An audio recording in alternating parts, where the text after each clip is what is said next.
Hola, ¿cómo están todos? Bueno, bienvenidos a una nueva clase de políticas públicas en la que vamos a trabajar y vamos a seguir profundizando una serie de conceptos y análisis que ya realizamos en las clases anteriores que tienen que ver con el proceso de implementación, el momento de la implementación. En la clase de hoy vamos a trabajar con un texto que van a poder encontrar en el manual de Aguilar Villanueva sobre implementación, que es un texto de Richard Elmore, que trabaja los modelos organizacionales dentro de lo que es el proceso de implementación. Y en ese sentido, nuestro autor comienza el texto a partir de una serie de reflexiones en torno a qué incidencia tienen efectivamente las organizaciones dentro de lo que es el condicionamiento del proceso de organización. Es decir, cómo los tipos de organización condicionan ese proceso de implementación y afectan los resultados, ¿sí? O la consecución de las metas y los objetivos de los programas o los proyectos que nosotros pretendemos llevar a cabo. Y en ese sentido parte de una hipótesis fundamental, que es que las organizaciones son cruciales, son fundamentales dentro de los procesos de implementación, ya que las mismas de alguna manera simplifican, operan como un filtro, como una especie de instancia de mediación que simplifican los problemas, los fragmentan, atribuyen responsabilidades entre distintas subunidades de los distintos niveles del proceso de implementación y sobre todas las cosas asignan responsabilidades en distintos agentes especializados que van a tener la tarea de llevar a cabo ese proceso de implementación. Al respecto, nuestro autor se basa en el análisis de los distintos tipos de organización que inciden en los procesos de implementación en un estudio que es el estudio de Graham Allison, que le sirve como un molde para poder pensar si existe o no una tipología o si existen modelos de organización que sean condicionantes de la implementación de políticas.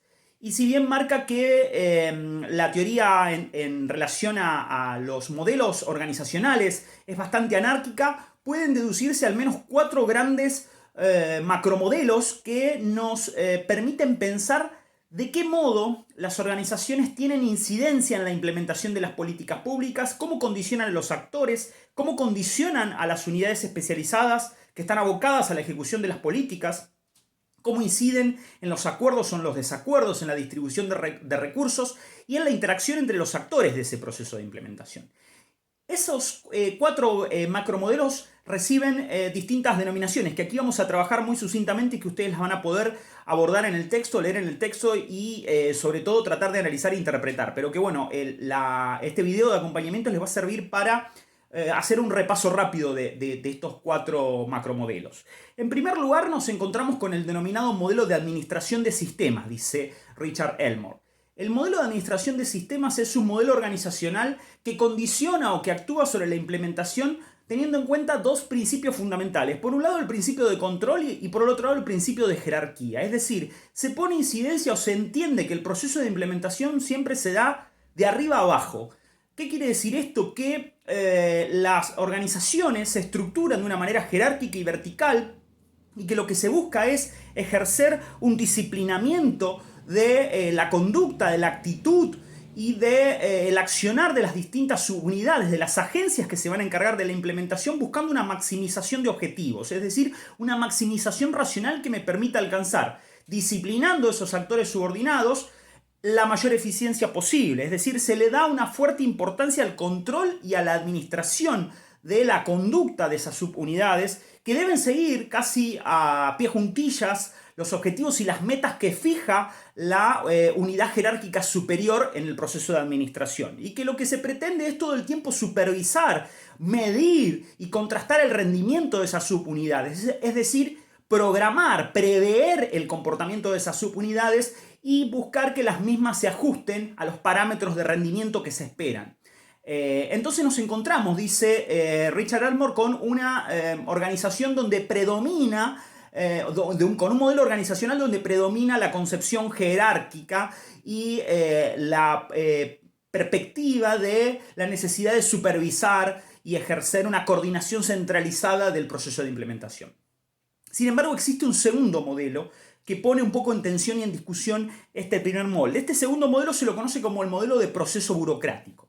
¿Qué significa? Que al revés del modelo anterior, donde la centralidad la tiene la unidad superior de administración del proceso de implementación, aquí tienen una fuerte relevancia dos principios generales, que son el principio de rutina y el principio de autonomía. ¿Rutina de quién y autonomía de quién? De las subunidades que se van a encargar de ese proceso de implementación. Se supone que esas subunidades tienen una fuerte capacidad, una fuerte competencia y los conocimientos suficientes como para administrar y rutinizar el proceso de implementación, no prescindiendo, pero sí muchas veces eludiendo la supervisión y el control de la instancia superior.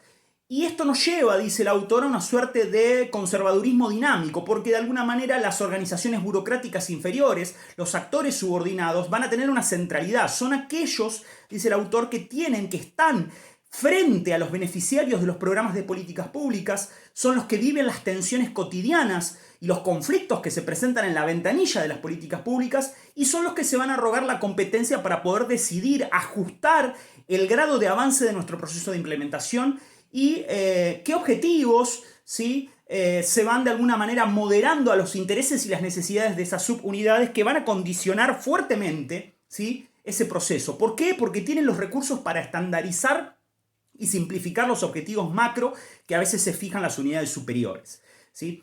Este modelo, sin embargo, ignora un aspecto importante que lo vamos a ver en los dos últimos modelos que nos ofrece Richard Elmore para poder pensar nuestro proceso de implementación desde los modelos organizacionales o desde cómo las organizaciones, como dijimos al comienzo, condicionan la viabilidad de nuestro proceso de implementación.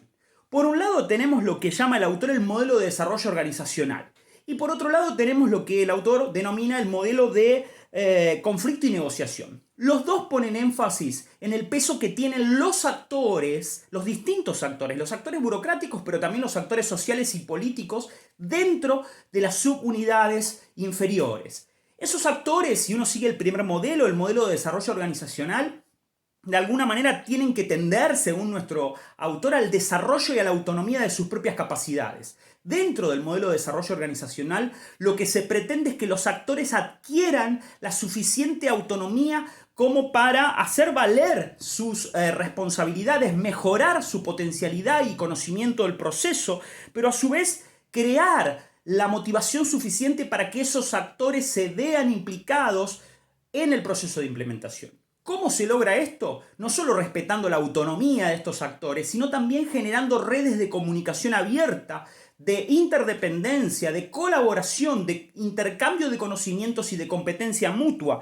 Estas redes de acuerdo favorecen, promueven los consensos en torno al proceso de implementación. Se potencia a los actores para que los actores se impliquen, se sientan responsabilizados en ese proceso de implementación y lo mejoren, lo lleven a alcanzar una mayor eficiencia y una mayor, si se quiere, un mayor ajuste entre los objetivos iniciales y los resultados finales. Y por último, distanciado, pero en alguna medida similar a este modelo que acabamos de mencionar, el modelo de conflicto y negociación.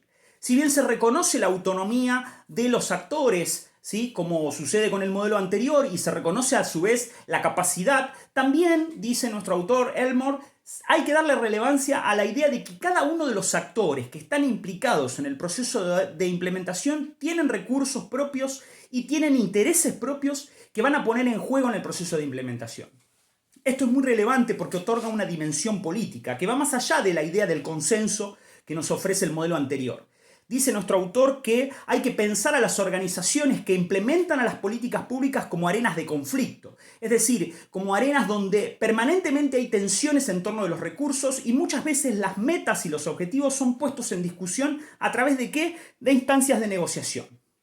Esas instancias de negociación no implican que necesariamente los actores deban llegar a acuerdos, sino que los acuerdos siempre son en todo caso instancias provisorias. En lo que sí necesariamente tienen que estar de acuerdo los actores es en conservar esas instancias de negociación, donde van a poner en juego sus intereses y sus recursos y van a ir ajustando las metas de la implementación en conformidad con los objetivos que persiguen esas subunidades y esos actores.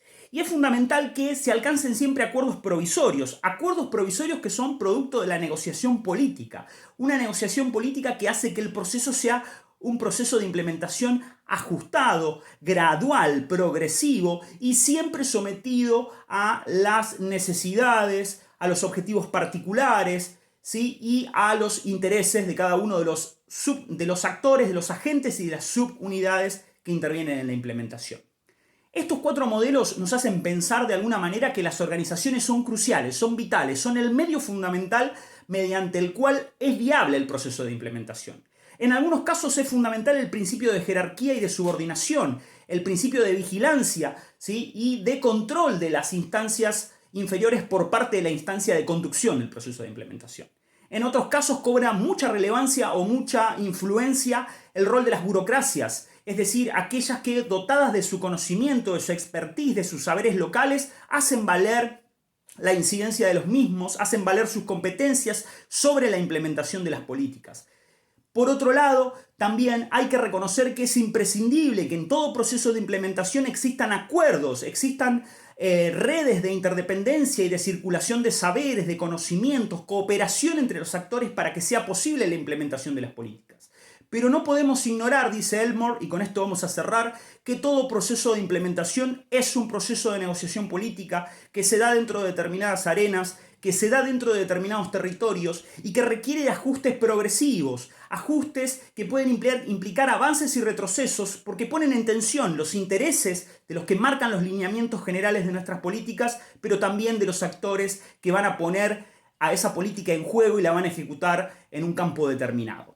Eso es todo, espero que les haya servido. Esta es la última clase sobre implementación. Las próximas clases vamos a comenzar a trabajar sobre el concepto de evaluación y el concepto a su vez de política cultural, y con eso vamos a ir cerrando la cursada de este año. Cualquier duda, cualquier consulta que tengan, ya saben que me pueden consultar. Me encuentro a disposición de ustedes como siempre. Les mando un abrazo muy grande. Muchas gracias.